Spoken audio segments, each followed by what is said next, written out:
Alrighty, so welcome to another terrifying Halloween video game playthrough. Today we're going to be playing Morph Girl, which is a Japanese horror-inspired FMV game.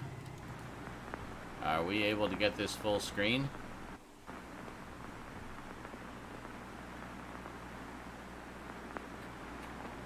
Unsupported for what? Ah, there we go. Full screen. Okay. Excellent. Oh, I like it already. It's done like a VCR thing. Cool. So I don't know much about this other than it's an FMV game. It's loosely inspired by Japanese horror movies and looks like it's done in sort of old school VHS kind of things. I'm expecting maybe some The Ring inspiration here. So I've never even fired this up before, so it's going to be new to me as well as you guys. So here we go.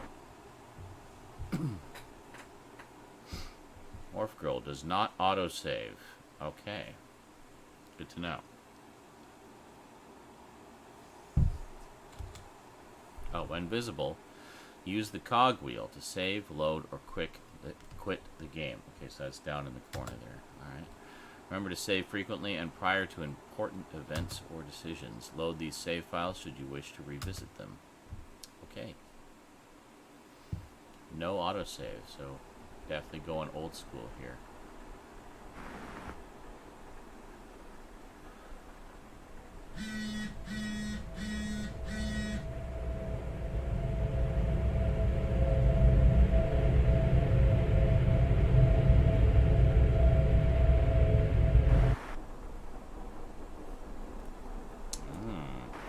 Okay.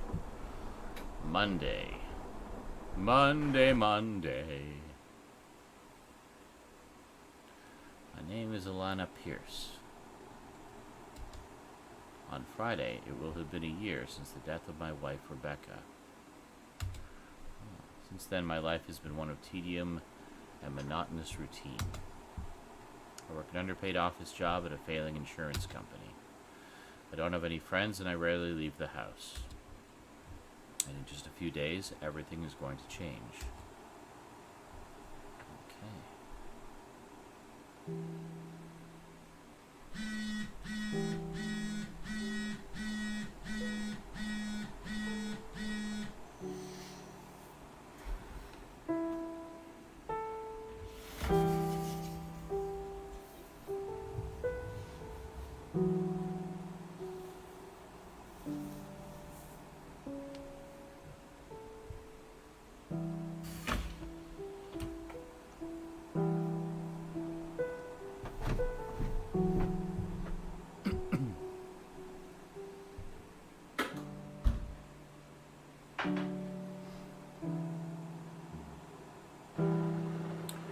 Rebecca was a writer. Her reluctance to find real work put strain on both our finances and our relationship. During an argument over our accumulating debt, Rebecca suffered a seizure. She was quickly diagnosed with terminal brain cancer. She died 9 months later. All that instant coffee.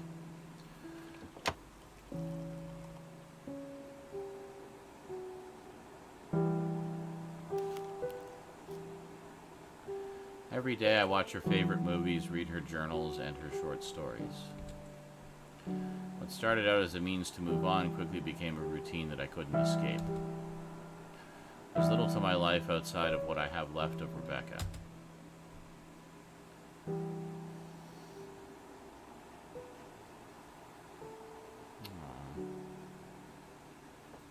Aww. It's so sad.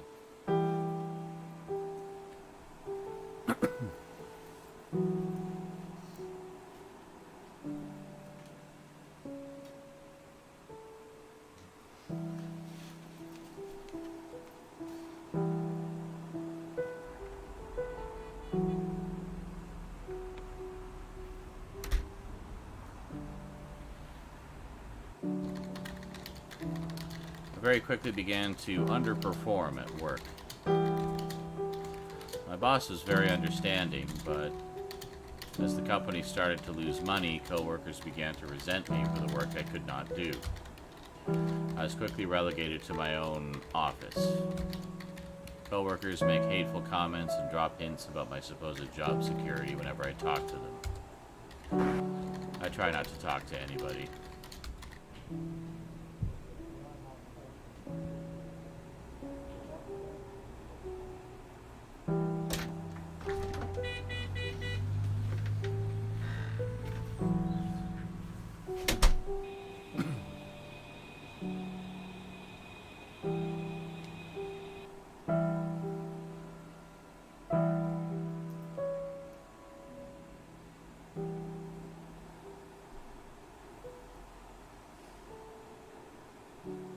People tell me that I need to move on and get over Rebecca's death. I don't want to. I can't. So I won't.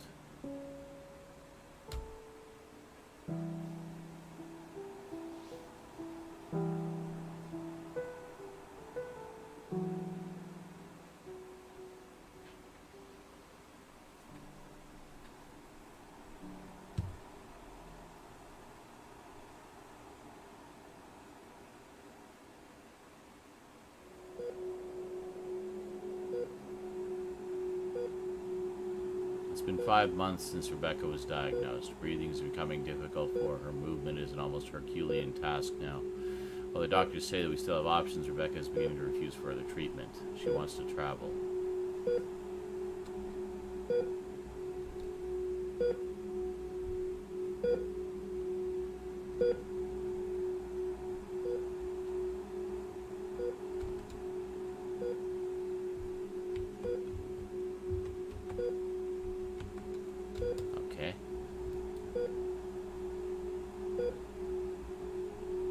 Oh. She wants to travel. Okay. She wants to travel the world before she dies. See all that she can while she can. She's giving up. I don't want her to.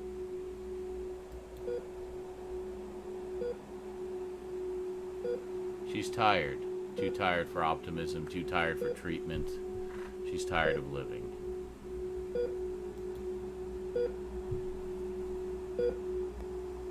We argue constantly over the continuation of her treatment. She only has months left if she doesn't. She's getting visibly weaker with every passing day. She can barely walk, let alone travel the world. It would kill her.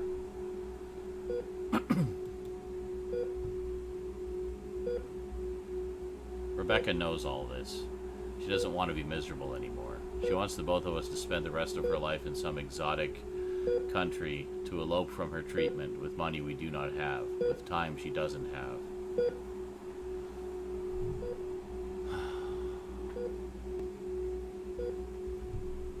Oh boy. Lie to Rebecca or beg for treatment. Can't lie to Rebecca. I beg Rebecca to stop talking as though she's going to die. What starts as a heartfelt plea rapidly turns into me screaming and shouting at her. I tell her that we can't afford to travel, that she can hardly walk, that she's stupid for thinking we could do anything other than try to get her better. Rebecca quietly agrees to further treatment. It doesn't work.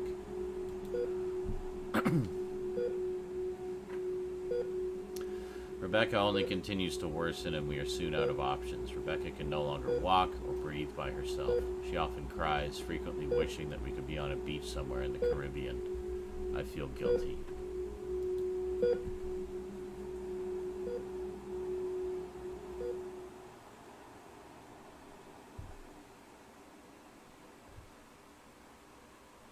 Just a few days until the anniversary of Rebecca's death.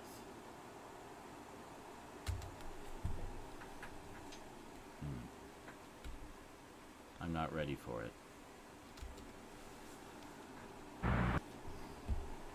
Tuesday.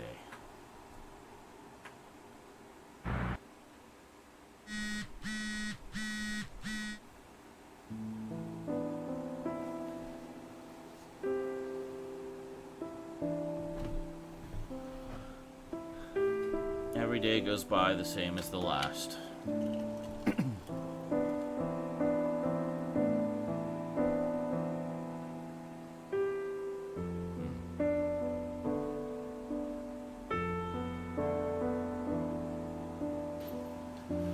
if it's guilt, loyalty, or just fear that compels me to stay put.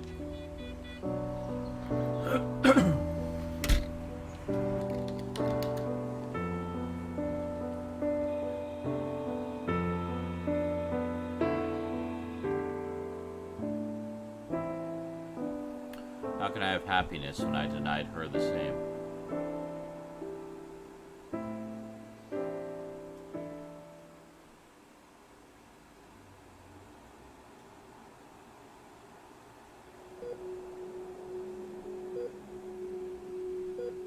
Rebecca wants me to read some of her book on account that I never have before. I've always condemned her choice to focus on writing as opposed to pursuing legitimate employment. Her writing has always been a source of major contention between us. She wants to know what I think of it before that's no longer possible.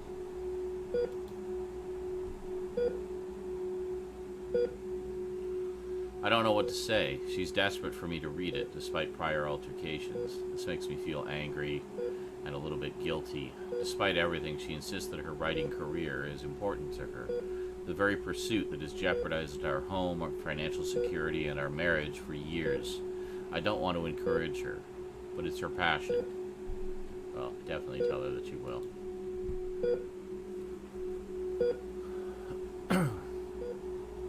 I tell Rebecca that I will read it.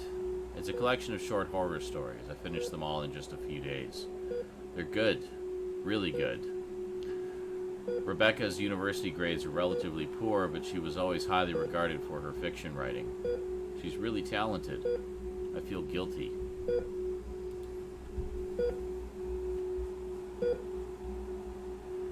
Only now that she's dying have I even bothered to read any of her work. All these years I've kept Rebecca from her writing aspirations, and now she really may never reach them. When she asks if I'd read it, I'm too embarrassed, ashamed to admit any of this to her. I tell her that I've been too busy.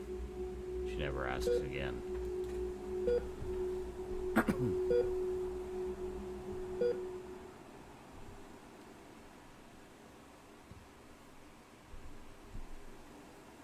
I often think that I would do anything to get Rebecca back.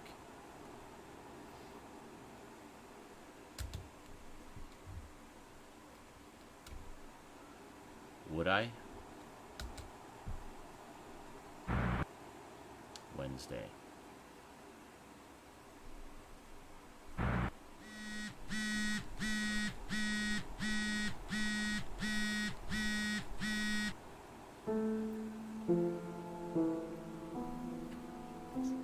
I refuse to get on with my life, and yet I still expect it to change.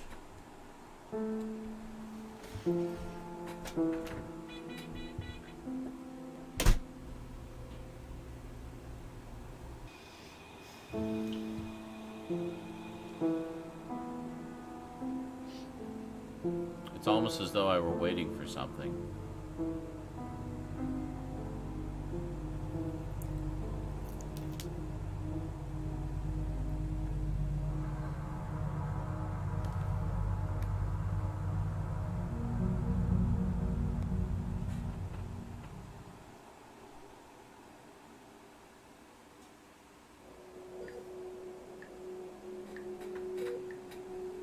It's been 2 months since the diagnosis. Rebecca is exhausted from chemotherapy, sick of both the side effects and its administration. She doesn't like her doctor or any of her nurses. She hates the hospital and is very outspoken about how much she doesn't want to be around real cancer patients. Rebecca doesn't want to feel unable. She's restless and very much in denial.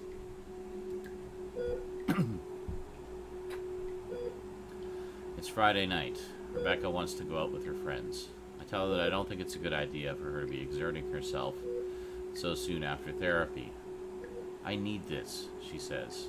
I'm scared that this will be too much for Rebecca, but I can't keep her from living her life. Let her go. Let her go out. Could be her last time. I tell Rebecca to have fun. I worry all night but refrain from calling. Around midnight, Rebecca comes home early. I pretend to be asleep. She's wheezing. In the morning, I ask Rebecca about her night.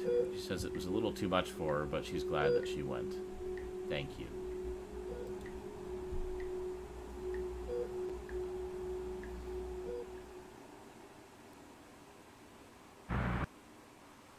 Thursday.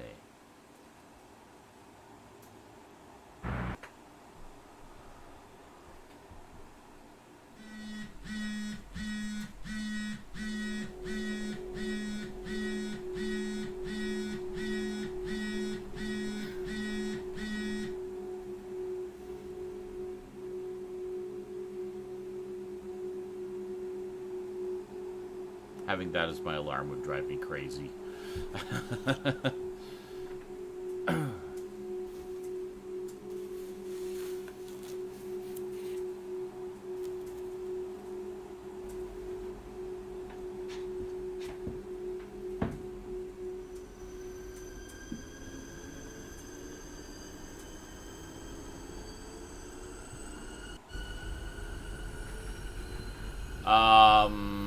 Sure.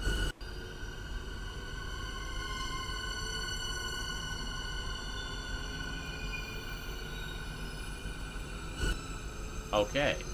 Thank you for prompting me to save, game. What is that? I think I see something by the bath plug. Is something leaking? It doesn't look like water. Should I go in? Yes, go in.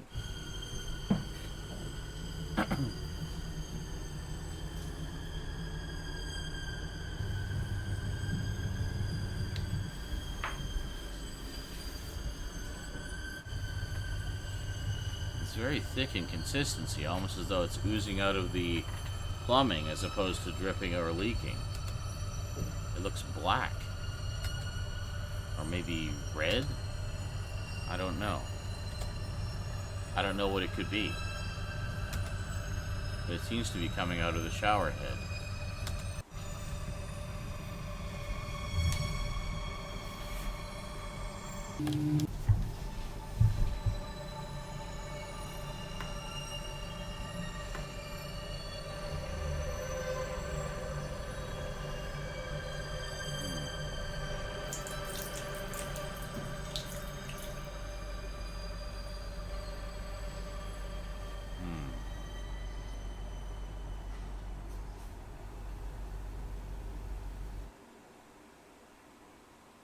Creepy.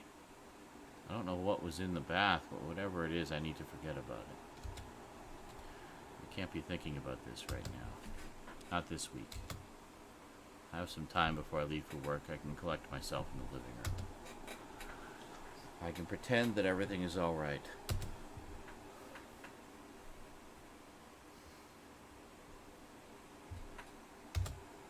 It isn't.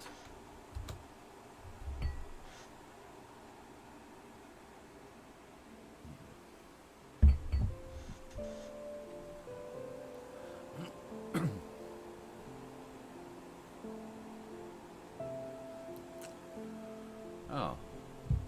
Photos, notebook, films, TV. Photos?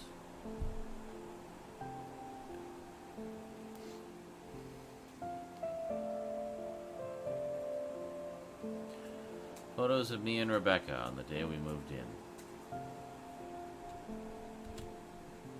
I probably shouldn't have moved into a house with such expensive rent, but Rebecca wouldn't stop talking about kids. Though Rebecca was set on living in the city, she also thought we'd need the extra space.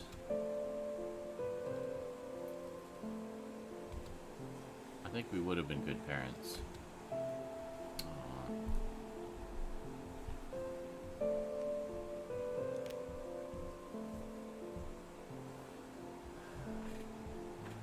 Notebook.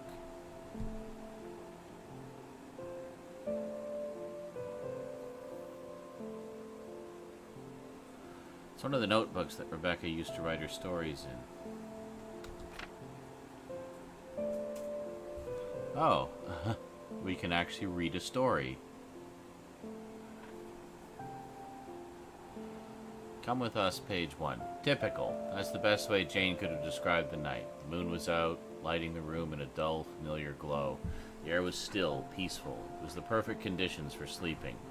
Many would agree with her, except the typical night had been disturbed in the most atypical way Jane could have ever imagined. Jane squirmed in the corner of her bed. She pressed herself against the headboard and the wall, hugging her knees. Most of all, she was trembling. It wasn't every night that you wake to find an expressionless child standing at the end of your bed, after all. The main question on Jane's mind was, why? Why her? Why tonight? Why a child? Jane never thought of herself as particularly special. Surely this only happened to those who warranted it, the weird and wonderful, not someone like her. Normal. That's the best way Jane could describe herself. Her name was Jane Audrey Phillips, named after her two grandmothers, naturally. She had brown, shoulder-length hair. It was practical. Brown eyes like her father. She wasn't particularly tall, neither particularly short. She did well at school. It led to a job that paid her bills. She neither liked her job nor did she dislike it. She had often thought that she was a very neutral person. She didn't think much of anything. Not that she wasn't happy. She was, in a calm, contented way. She got on with things. Much like herself, the day could also be described as normal. She awoke 3 minutes before her alarm, as she usually did, ate a reluctant breakfast, and headed to work. Work was average. Papers needed filing, reports needed writing, minimal conversation, and a sticky R key on her laptop. Returning home, leftovers for dinner, calling her mum. It was the routine she'd had for years. She went to bed on time and fell asleep in a timely manner. Nothing indicated anything odd should happen to her at all. And yet, there the child stood, at the end of her bed, in her room. It was a girl. It was wearing a white nightgown reminiscent of times far gone. It had long, unwavering dark hair. Its face was pale, and eyes were dark. It made Jane uncomfortable to think of the strange specter as a girl, so she didn't. A young girl wouldn't find herself in a stranger's room in the middle of the night. This was not a young girl. That was all Jane could figure out. The woman had already tried asking it for information, but it wouldn't speak. It didn't react at all. It just stared at her. There was a chill on her spine she was desperately trying to ignore, almost as if someone was slowly dragging an icicle up her back. She pressed herself harder against the wall. The sensation didn't cease. Finally, the child parted its pale lips. Though this was once the outcome Jane was hoping for, somehow it only terrified her more. She shrunk further into the bed. She was shivering. "Come with us!" Jane sucked in her breath as the child spoke. Its voice was small and soft. It sounded like a little girl. It almost left Jane less afraid. Almost. But the eyes were so dark, and the stare was so intense. Jane desperately wanted to look away or close her eyes, but she daren't. The woman was terrified. If she broke eye contact, the child would do something. She couldn't know what. The unease only grew. The child's face remained blank as it stared, though its head tilted to the side. It was almost cute. Only almost. Jane suddenly realized it was waiting for a response. The woman released the breath she didn't realize she was holding. "Where?" Her voice wobbled as she spoke. Her lip left trembling. The child shook its head a little, its dark hair shuffling over its chest. "Come with us!"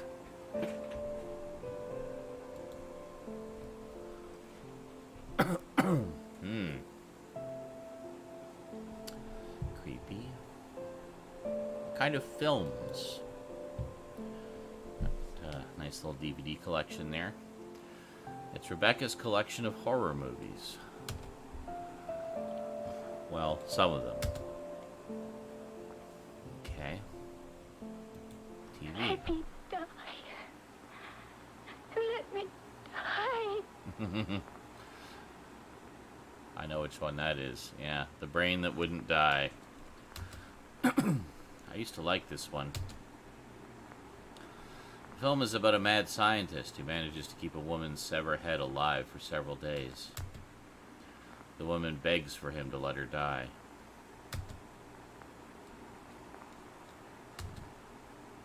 Unsurprisingly, I no longer care for it.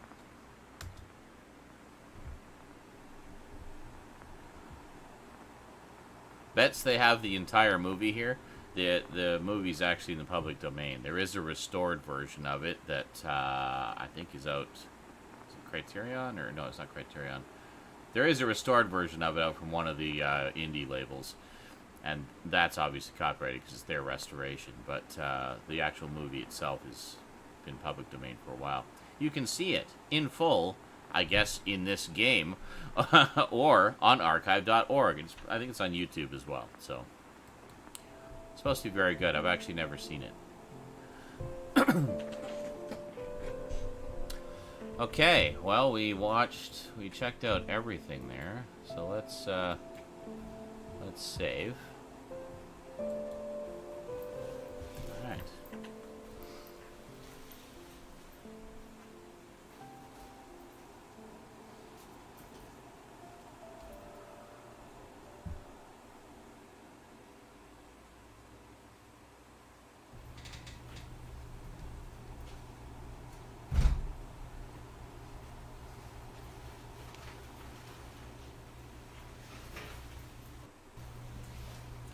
Please finish report by end of tomorrow. Maybe you'd be happier working somewhere else. Passive-aggressive comments certainly aren't uncommon around here, but I don't think I can put this report off any longer. I'll do the bulk of the work tomorrow. I can't do this right now.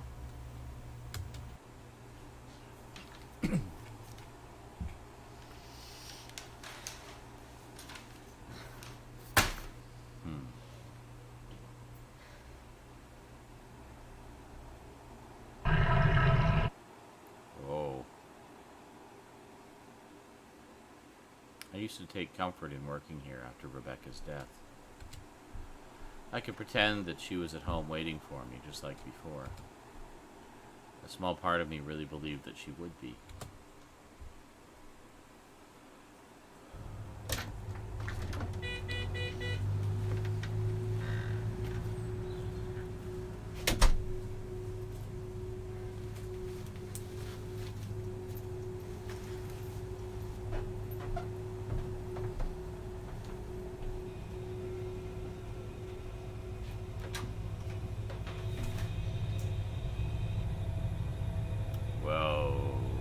That's not good.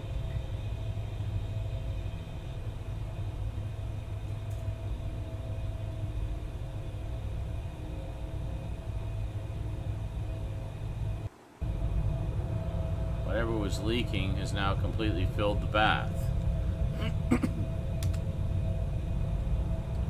It looks like blood. I need to call somebody over to fix this. I don't want to. I don't want to have to deal with any of this. I can't deal with this. Not today. Not this week. Not anymore.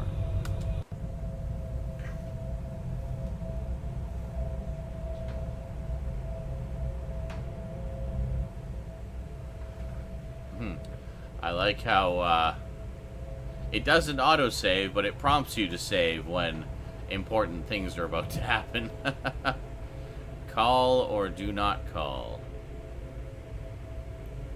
Do not call. You are an independent woman. And this is a horror movie. They never call for help.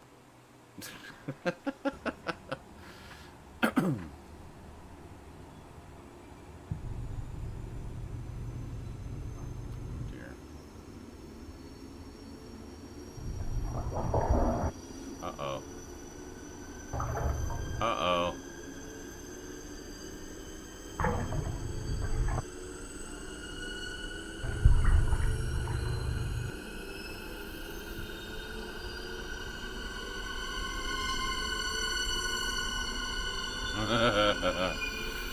Oh boy.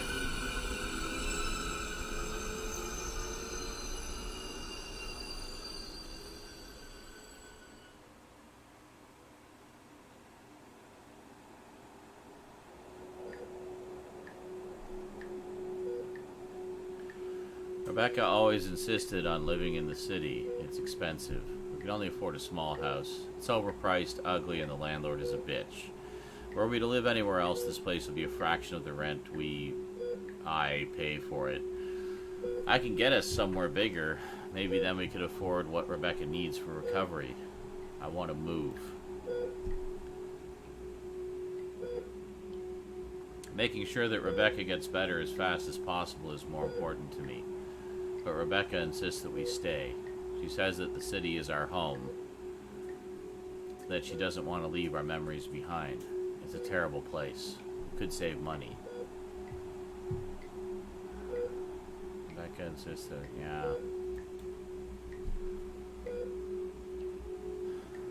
I reluctantly let her stay. She insists that she'll recover without the extra equipment. We spent the evening reminiscing about the horrible state that the house was on the day we first moved in. Rebecca did a really good job on it. She's proud. We get an urgent call about test results that day.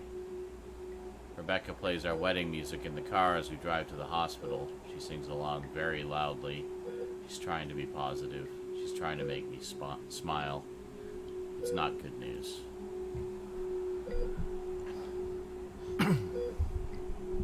She's dying. It's terminal. I can't smile anymore.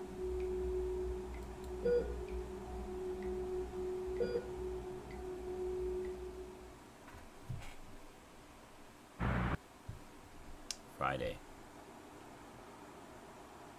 So this is the anniversary day.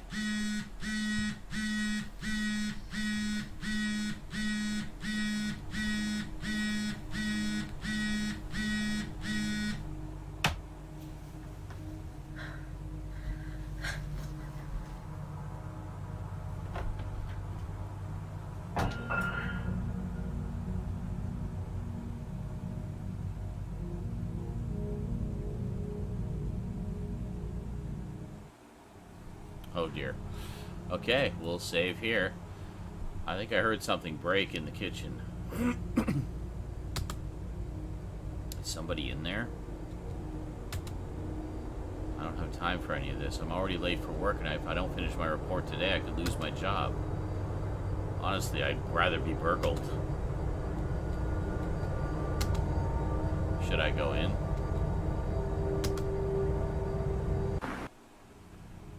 Yes.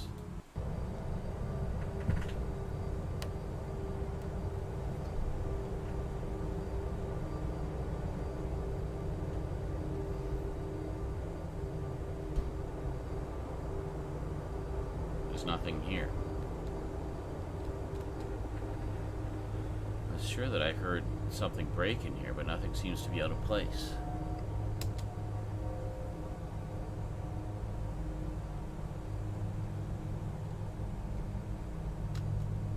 Maybe it was nothing.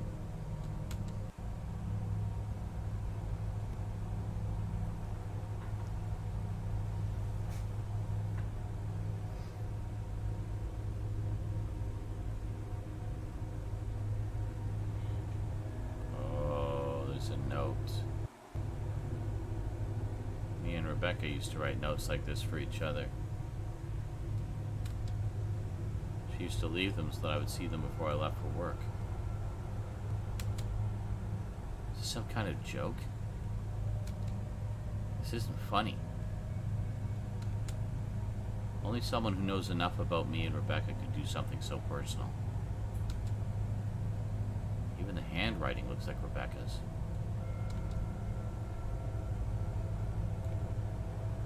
I'm so late for work.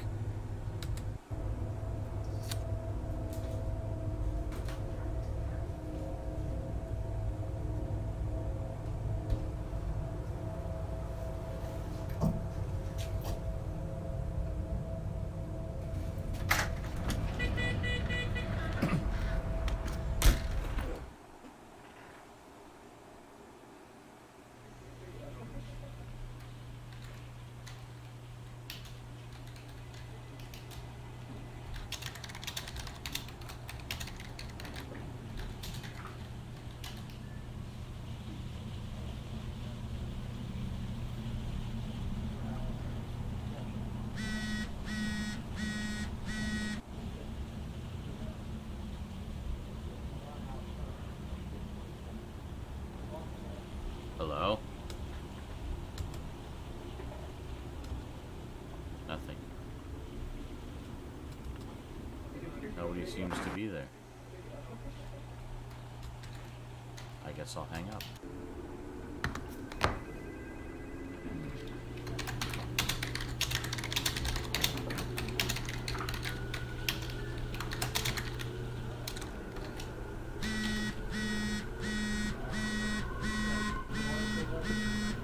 It's my home phone number.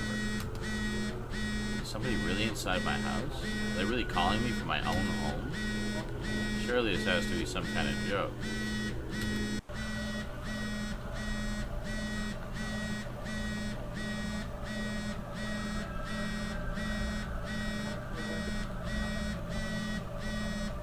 Oh God. Okay. I shouldn't answer it. They broken into my home. I still really need to finish this report by the end of the day. Maybe I should answer it. I have no idea who this person is or why they might be calling. Who knows who it could be? Who knows who it could be? Answer it.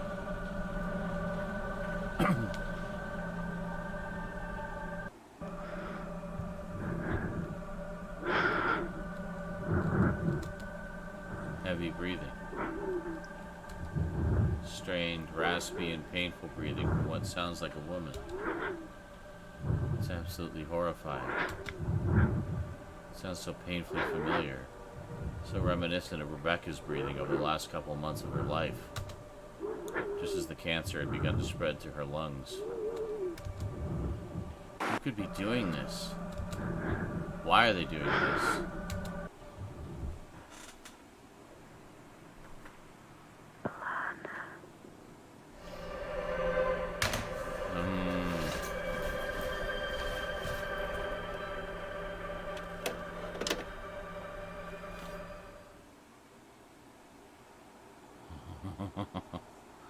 Stay calm. Whoever is doing this is likely responsible for everything that's happened. It's just some terrible joke.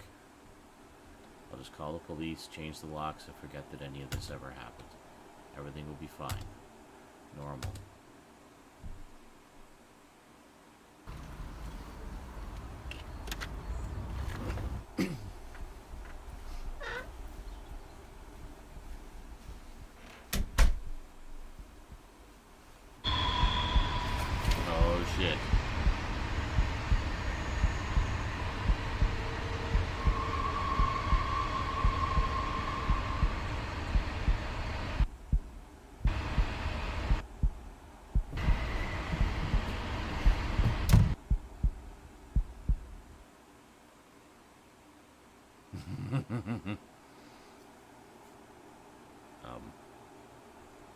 The figure standing in the kitchen. Despite everything, it felt like Rebecca. It isn't Rebecca. Even if I hide here long enough, it will leave of its own accord. I'll stay here until it does.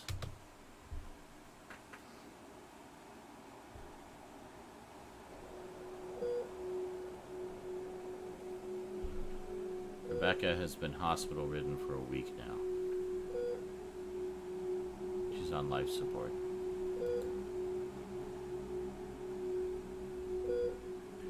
She can no longer move or speak. She could barely breathe. We had to take her. She will never leave.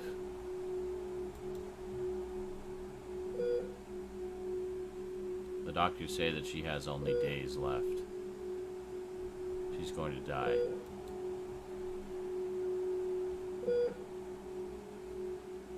Rebecca is in horrific pain. She frequently gestures to her life support.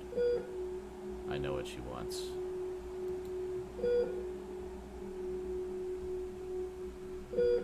Do it or do not.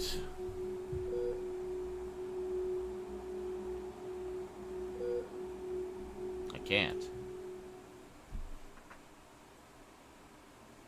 I don't pull Rebecca's life support. I pour my heart out to her over the next couple of days. I say sorry for everything I did wrong. Tell her how much I love her and how much she means to me. This isn't for us. This is closure for me. I can see the pain in her eyes and I ignore it. I catch her eyes drifting longfully towards her life support machinery. I ignore it. Rebecca dies from pneumonia 5 days later. I should have helped her. Oh no! Damn. Saturday.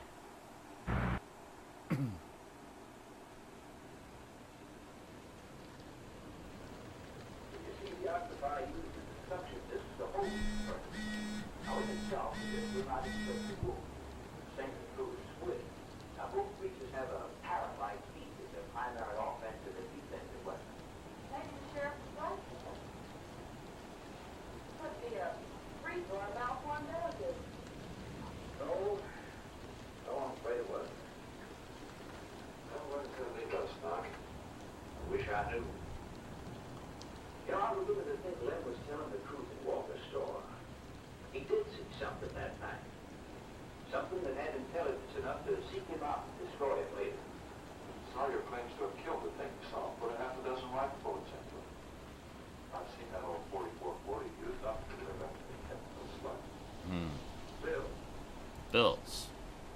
Overdue rent. Rebecca was always too focused on her writing to consider employment, but we managed. Until I was demoted. I've seen that old 4440. Photos.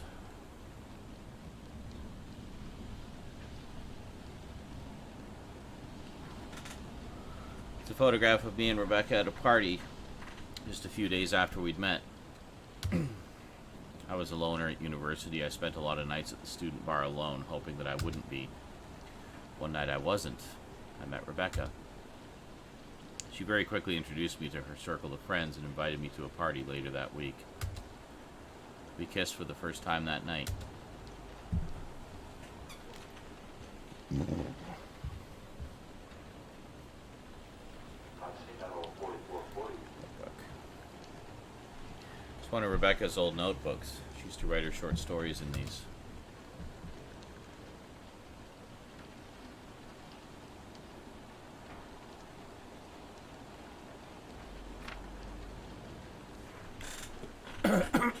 Come with us, page 5. Afraid. It was the only emotion Jane could put into words. The child never left. She stayed by Jane's side until the terrified woman left for work. Acting normal, she seemed quite the task for her. Jane returned home wishing the child would be gone. Alas, she sat quiet as ever at the kitchen table, turning her head to Jane as she entered the room. Jane spent the day trying to ask the child questions about her name, where she came from, who she was. The woman was met with silence each time. She gave up, continued as normal. If she ignored her, she might go away. But wherever Jane went, the child followed. Wherever Jane sat, the child sat against her. Ignorance wasn't an option. When nighttime fell, the child followed her closely throughout her routine, silent and expressionless. As Jane hesitantly climbed into bed, the child stood where she had done the night before and pointed, knitting her brow once again. Carefully, Jane offered the other side of the bed to her. The child did as she wanted and lay next to the trembling woman. Jane pressed her back against the wall as the child stared at her from the pillow beside her own. They stared at each other for a while before the child sighed that soft little sigh again and closed her eyes. Jane didn't dare move her gaze for what felt like hours. Though the child didn't move, her eyes remained closed, and she was softly breathing. Jane knew the child didn't eat, nor did it use the bathroom. There was very little reason to believe the child needed to sleep. Paranoid, the woman remained obstinately awake. Jane opened her eyes quickly, breathing rapidly as she realized she had fallen asleep. The child's eyes were open, though her position had not moved. It scared Jane to wake to those dark eyes staring at her once again. The room was still dark. Jane desperately tried to regulate her breathing. As her eyes swept the room, she let out a small shriek. Jane scrambled to sit up in the bed, pressing her back hard against the wall. There was a second child stood at the foot of her bed, staring at her with the exact same dark eyes. The child appeared to be a boy. The hair was shorter, but just as dark and flat, and it partially obscured his eyes. The child was also wearing a nightgown. They appeared to be a matching set, though they didn't acknowledge each other. Only her. Jane very briefly tore her eyes away from the second child to look at the first. She was sitting now too, but her gaze was fixed on Jane. "Come with us," they spoke in unison. The woman sucked in a breath and fought the urge to cry. She shook her head a little in response. Jane then felt the first child sit closer, her hair brushing against her arm. Jane looked down. The girl was staring right at her, leaning her head against her shoulder once again. "Come with us," she spoke, her voice soft. Somehow it calmed her. She felt herself able to breathe again. "Where?" she asked the girl. The child simply sighed and looked ahead, resting on her shoulder. Jane moved her gaze to the boy. He was staring at us. "Where?" she asked again. In response, he moved to where the girl stood the night before. Jane blinked at him and looked down to the bed. "Do you want to get on the bed too?" she asked fearfully. He did so, leaning against the girl, looking ahead as she did. All Jane could do was focus on taking breaths, in and out. They sat like that until morning.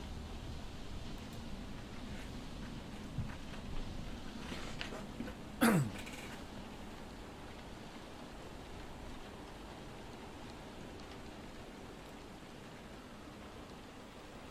seen that old 4440 used up to the TV. Attack of the Giant Leeches. This is one of Rebecca's old movies. She used to make fun of me for liking it. She said it was a really bad film. It is. And you can watch the movie.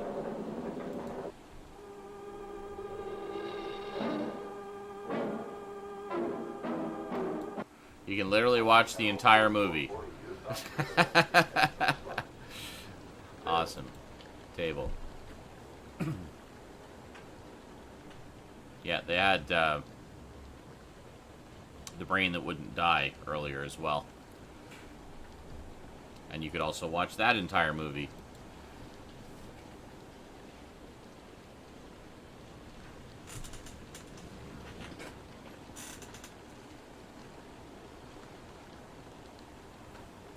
Entry number 1. She said no. My dreams might as well just stay in my sleep. Who gives a shit? Clearly not me. I'll just stay in hospital and be miserable for the rest of my short fucking life. Entry number 2. So I tentatively asked Alana to read my stories. Well, not all of them, just the ones I wanted to publish. I won't be able to publish them now. Oh well. She's the biggest critic I have anyway. She said she would. It makes me nervous. I don't know why. When we were studying, she used to read what I wrote, but that was for school. After I graduated and decided to write full time, she wasn't interested. Started off not having time nor interest for it, ended up shouting at me every time I mentioned it. Clearly, dying is the exception. I've always wondered what she'll say. I'll never find out. She said she was too busy. It was just 5 short stories. She could have read it in the evenings she doesn't spend with me. I know she hates seeing me like this, but she won't be seeing me at all soon enough. It would be nice if she could just think about me. Entry number 3. Wow, this is all results of our decisions earlier. That was the first night out I've had in so long. The usual gang asked me to go out with them for the first time in a while. Since I told them I was on the treatment, really. They were a bit sympathetic and annoying at first, but once the alcohol kicked in, things went back to normal. I haven't been drunk in so long either. It was great. I can forget about all this shit and just laugh and dance and do whatever the hell I want. I got tired and a bit wheezy. The treatment really does kick you in the balls, but I had a good time. I refused to let it bring me down, not even for 1 second. Alana was worried. I know she was. But I appreciate her accepting my choice. She doesn't always do that anymore. I think they'll ask me to join them more often now. They were so scared of it before. I think they were terrified they would break me. But they can try all they like. Life can't get rid of me that easy. Alana wants to move. Of course she does. She's been itching to get out of this place since we moved in. I had to reassure her yet again this place is just a stepping stone. We'll be out of here when we can afford something better in our city. She wanted to live somewhere in the country because it was cheaper and we could get something better for our money. But life is a struggle. We should embrace the challenge. I told her that too. She doesn't like to hear it, but she listened. We love this city. It was always a part of our goals to live here way back when we were at university together. So why not dive in head first? She knew I was right back then, and she knows it's right not to go back on it now. I'm glad. I love our shitty little house. I don't care if it doesn't have the fancy equipment I need to recover. I'll recover fine without it. I don't want my home being turned into a hospital. That just sounds depressing. So, I don't even know how to write this. I don't even know how to think it. I've just been told I'm dying. They're really nice about it, but I'm dying. How does a person even process shit like that? I feel like it's not real. I also feel winded. I don't know what to do. You let me suffer. So I wouldn't unplug the life support. Oh, boy. Rose.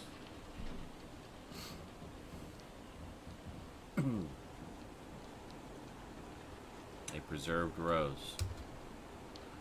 Rebecca gave this to me on the last Valentine's Day we ever spent together. She said it would last forever, so that she could make up for the Valentine's days she was going to miss. It is wilting.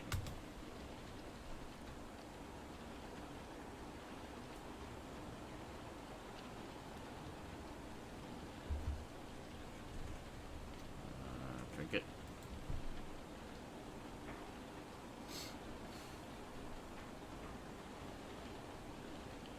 It's the crystal graduation bear I gave to Rebecca when she graduated.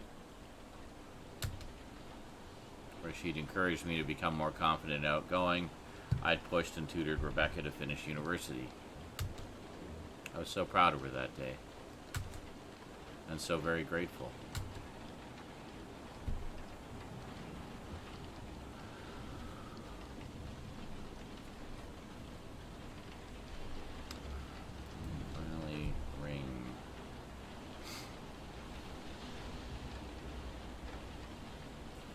The engagement ring that I used to propose a few weeks after we'd moved in together. It was a very cheap ring. We didn't have a lot of money at the time. I was so worried she wouldn't like it. I don't think she did, though. She would never have admitted it to me.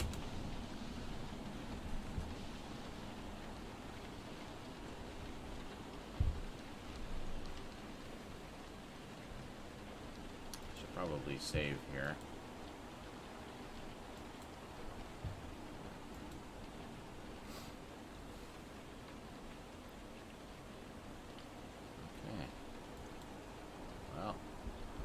Can't stay in the bedroom forever.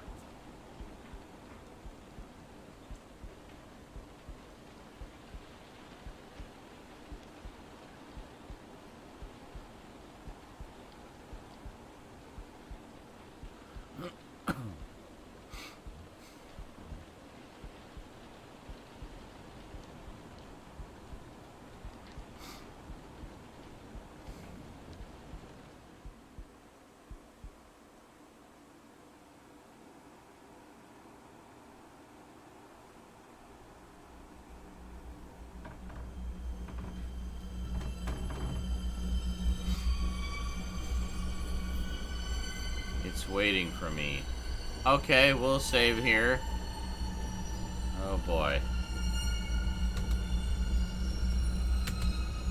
What does it want? It hasn't done anything to me yet. It feels like Rebecca. What if it's okay? Maybe I should approach it. But then maybe I should grab a knife from the kitchen first.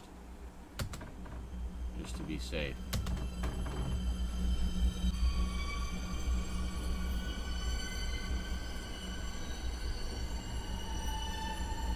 Sure, let's get a knife first. You never know. It's good to defend yourself.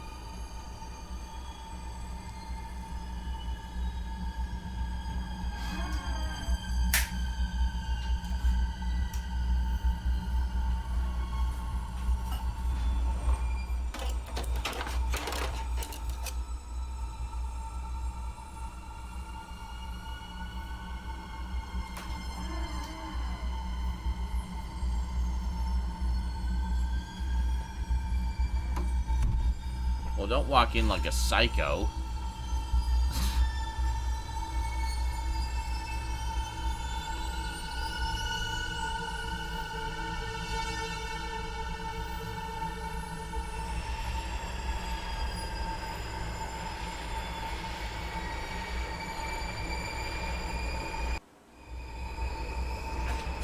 Accept, knife, reject.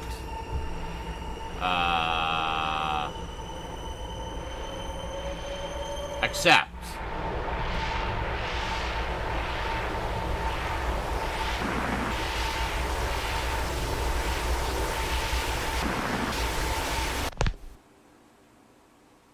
Maybe that wasn't such a good idea. Whatever Rebecca was, it was not convinced of my affections for it. It could sense the hesitation in my every action. It could not accept me. I'm not sure I could have accepted it either. I was subsequently throttled to death through my uncertainty. It's over now. Well then. It's about one of 6 ends to Alana's story. Your choices incur real consequences, significantly altering your conclusion to Morph Girl. Will you find them all? Ah, interesting.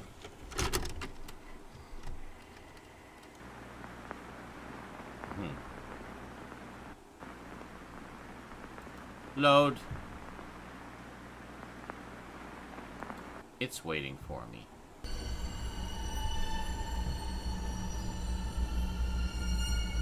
Let's try just going straight in. Let's see if that makes a difference. Well, I'm sure it makes a difference. We'll see what happens.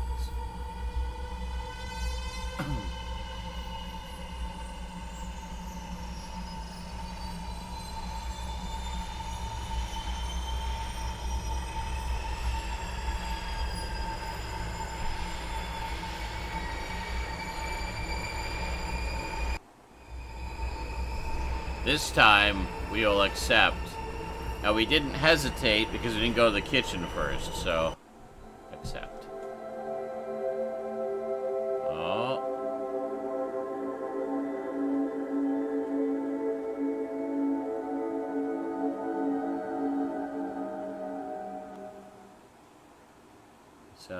That sounded a little more positive.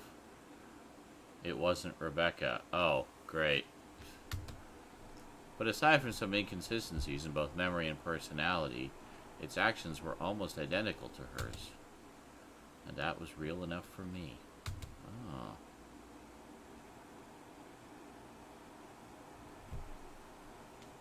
Interesting.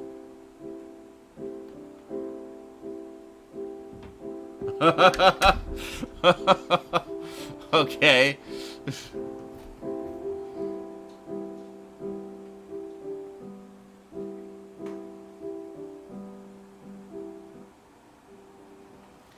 Moved to an affordable country home just like I wanted. It was a nice place, somewhere comfortable where I could hide Rebecca from the world.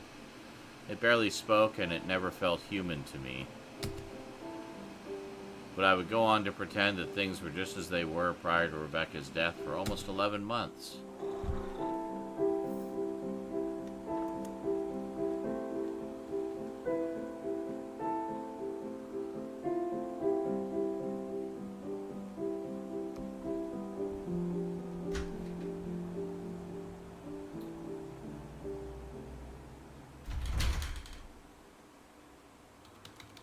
Interesting. My life didn't really change after Rebecca came back. I got another office job. At first it was refreshing to be around coworkers that didn't resent me, but my life was too secretive to ever make friends. It may have been the same old routine, but now I wasn't in it alone.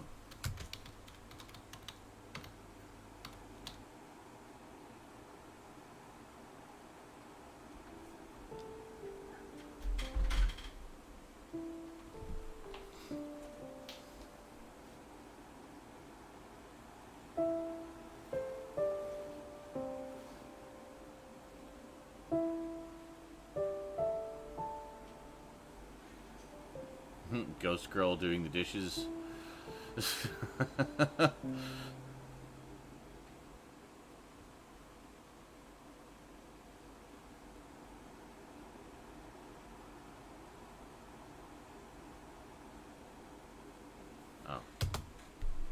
I often felt guilty, but never guilty enough to return to my grief.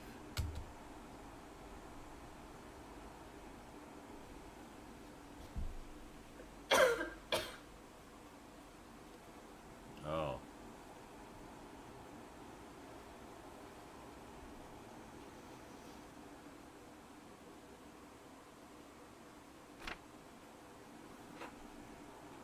Ah, come with us, page 11. Oh, we got like super extended ending here. Abnormal. Perhaps this was. Jane realized people could probably see her. They were in the open field that was at the back of her house. They walked in a line, the children in front, herself following, holding out her raw hands. They led her through the field. She didn't know how long they had been walking for. Whenever she faltered or hesitated without looking, they knew. Come with us, they would encourage her. So she continued, until they came to the lake. She stopped in her tracks. No, I'm not. I can't. They all stood in a line and turned to her. They faced her with blank expressions. They didn't speak as she expected them to. They waited. Jane's gaze darted between them and her burned hands. The pain was making her restless. She shifted her weight from leg to leg, rocking from side to side. They waited. I can't come with you, she spoke quickly. They walked towards her. Jane felt her heart quicken. The little boy took her hand, as did the girl. The other boy took hold of her dress. They looked at her. The touch of their icy hands felt good against her burning skin.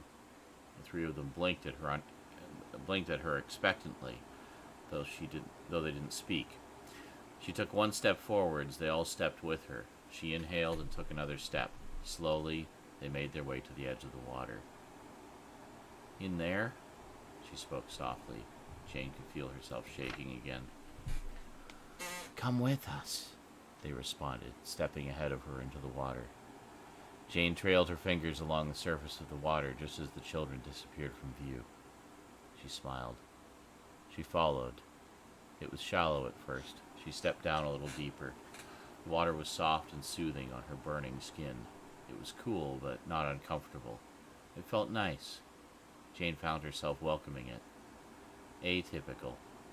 Finding yourself following three identical-looking, expressionless children who showed up in the middle of the night into a lake was odd, by anyone's standards, especially Jane's. She expected no one would believe her, not that anyone would know.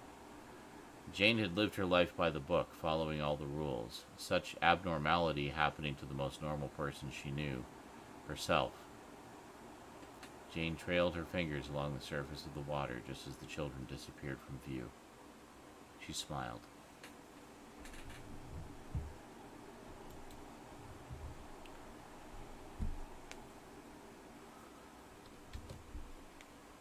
I died 11 months later. So she got cancer too. Whatever it was, our relationship was symbiotic, imitating loved ones to feed off willing hosts to survive. Ah, okay. As it turns out, there's only so long a person can last in such a relationship. I don't know if it was worth it, but it was easy.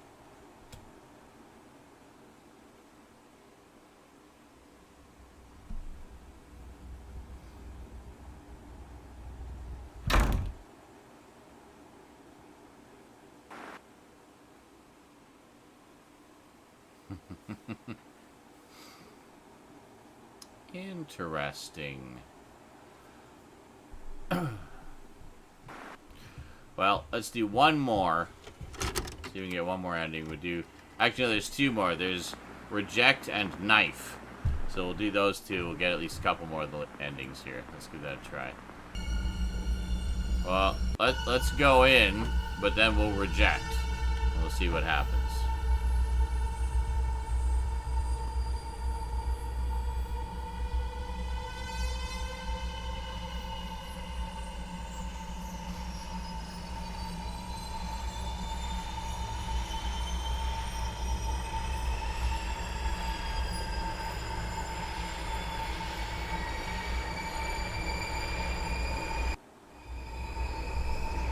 I reject your offer of love.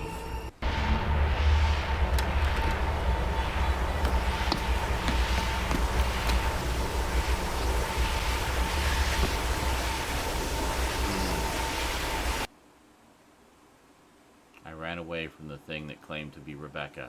I did not look back. Telling no one, I fled to the other side of the country to get away from what I saw that night. I moved into an affordable home inside a rural town in the countryside, a place where I thought I might be safe. But it didn't end there.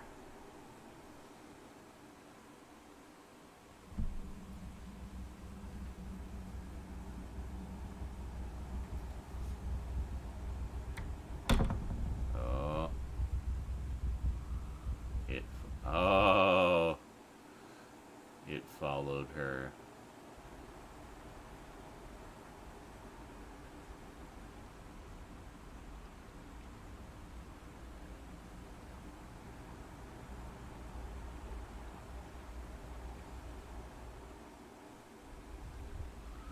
Rebecca did not seem convinced of my rejection and would not relent in its advances. I couldn't go on living like this. It would follow me to my last breath.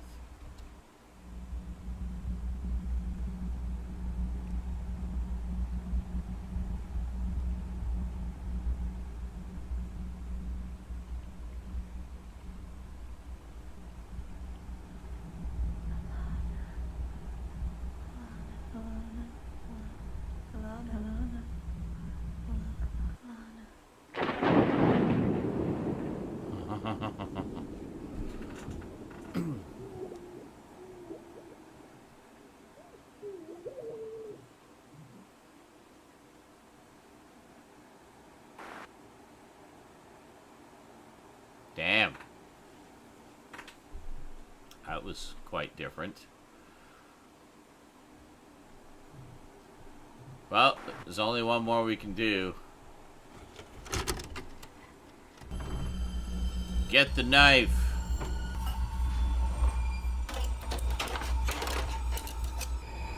Accept, reject, or knife. Knife!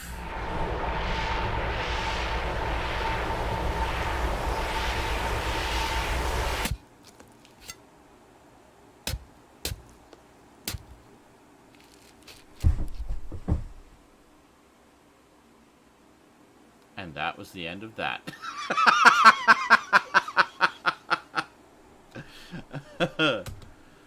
Everything would be and remain the same. Everything would return to normal, never changing. Okay.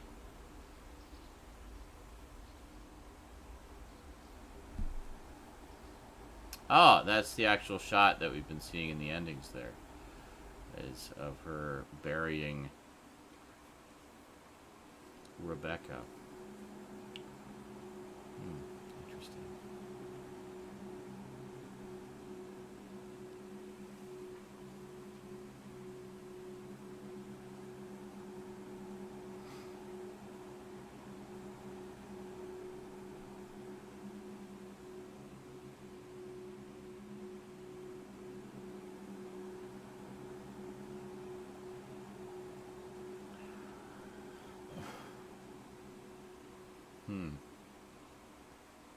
Yep.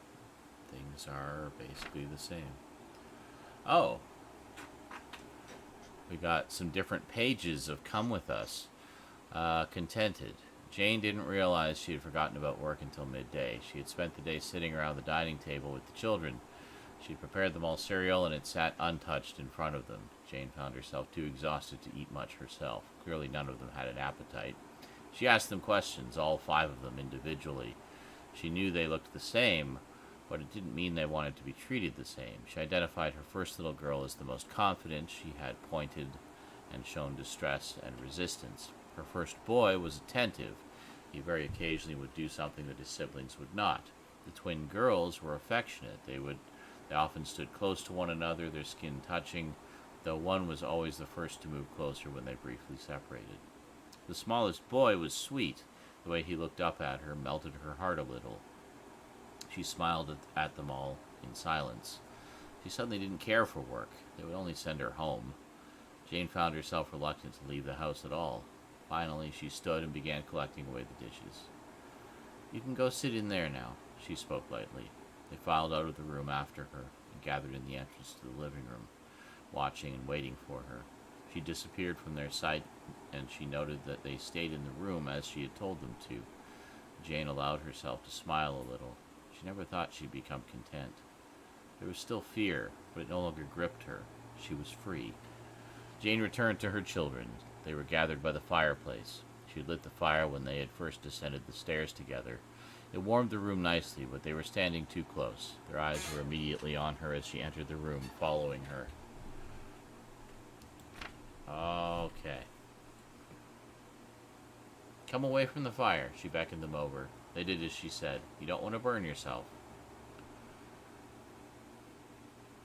Come with us. They all spoke together. It startled her. It was the first they'd spoken outside of her bedroom. Jane swallowed down her fear and clasped her shaking hands together. I'll come with you, if you tell me where. Their heads all snapped to the fireplace and began filing one by one over to it. Come with us, they spoke again.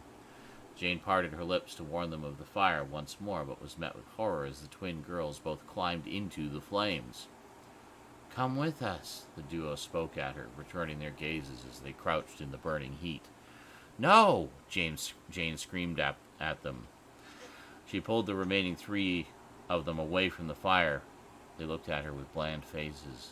You'll burn! Jane tried to reach for the twins. It burned at her hands and her arms, but she continued to tug at them. Her heartbeat was very loud in her ears. Her frantic movements were no use. The children only seemed to burn, their skin growing red and blistering. The dresses they wore were slowly eaten by the flames, their hair also beginning to fall in locks. Jane dropped to her knees at the fireplace. She held out her raw hands. They didn't speak. They didn't scream. They just melted away right in front of her. Jane couldn't stop the tears that silently snaked down her cheeks. Okay. See, before we heard that she was burned, but we didn't know how because we didn't get those 2 pages. We didn't get pages 5 and 6 either, I noticed. So we missed a few bits of the story there. There we go. There's one more alternate possibility I want to try. One more permutation, and then I think to get any of the other endings, I think we need to make different decisions earlier on, so we're not going to go through all that. No, it's knife. Yeah, it's knife. Yeah, no, we did all the other ones. We did go in and accept and reject, and then we did knife, accept, knife. So now we're going to do knife and reject. We'll see what the difference is.